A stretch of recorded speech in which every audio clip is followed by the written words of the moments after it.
مرات الله سبحان الله يسوقك من دولة إلى دولة أو أمر معين وأنت ما تدري شو اللي حاصل. مرة من المرات طلعت من الكويت أنا وأمي الله يرحمها إلى البحرين، بما أن أمي أصولها من البحرين، خوالي هناك، فرحنا البحرين تحديدا بيت أختي في البحرين.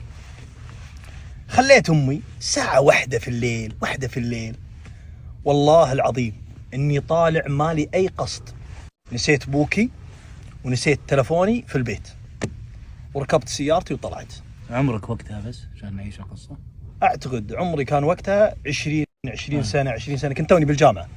طلعت مالي أي مقصد فجأة ونسيت تلفوني وبوكي.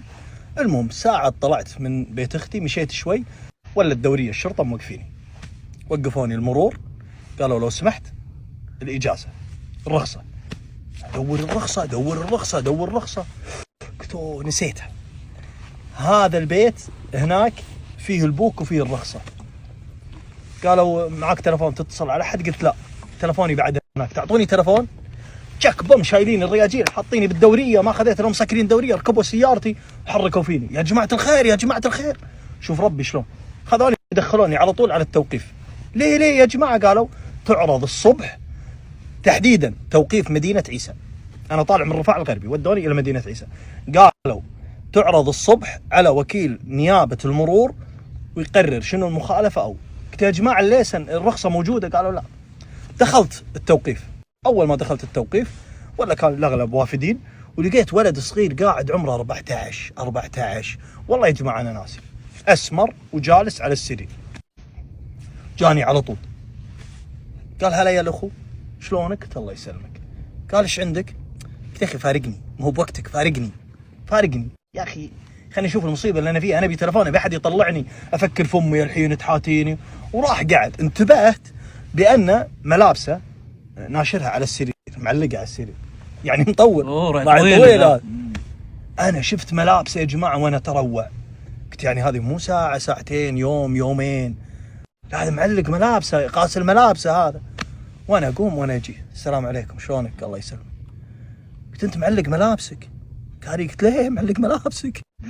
قال أنا صار لي تقريبا ناسي أنا المدة بس تقريبا 4 شهور 6 شهور. قلت أوف وش مهبب أنت؟ وش مسوي؟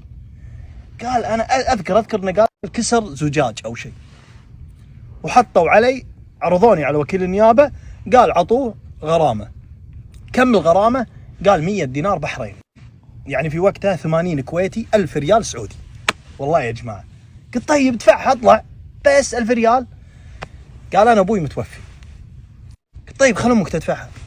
قال أنا مقطوع من الشجرة، أنا أكبر إخواني عمره 14 وأمي تشتغل في البيوت وهذا وأنا عندي، ما عندك أحد يدفع؟ قال لا.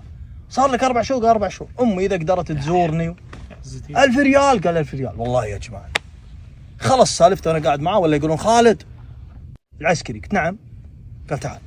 وأنا قمت سمعت قصته، دخلت سمعت قصته وطلعت. يشهد الله علي إني ما زليت في حرف. واطلع ولا يقول ولا يوم طلعني العسكري ولا ولد اختي البحريني واقف ويجي ويسلم علي. ولد اختي هلا خالي شلونك؟ قلت الله يسلمك شلون جيت؟ قال انت يوم مسكوك المرور في الشارع اللي ورا بيتنا شافك واحد من جيرانهم وجاء بلغهم، قال السياره الكويتيه اللي عندكم؟ قال اي خالي. قال هذا مسكوه المرور ترى وخذوه. شوفوا مدينه عيسى. جينا قالوا نبي الرخصه، ردينا خذينا الرخصه ورديت. هذه الرخصه سلمناهم، شافوا الرخصه قالوا خلاص اطلع روح البيت. بس قال لي دخلت سمعت قصه الرجال وطلعت. الولد ابو 14 سنه. ركبت السياره رديت البيت. دخلت البيت ولا امي تصيح. دخلت البيت الساعه 2 يعني صار لي ساعه ولا امي تصيح الله يرحمها.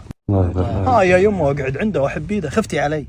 قالت اي والله بغيت اموت. شلون خفت عليك بس؟ قلت يمه انا دخلت التوقيف لقيت شخص عمره 14 سنه واقول لها القصه. قالت واذا دفعها؟ قلت يطلع.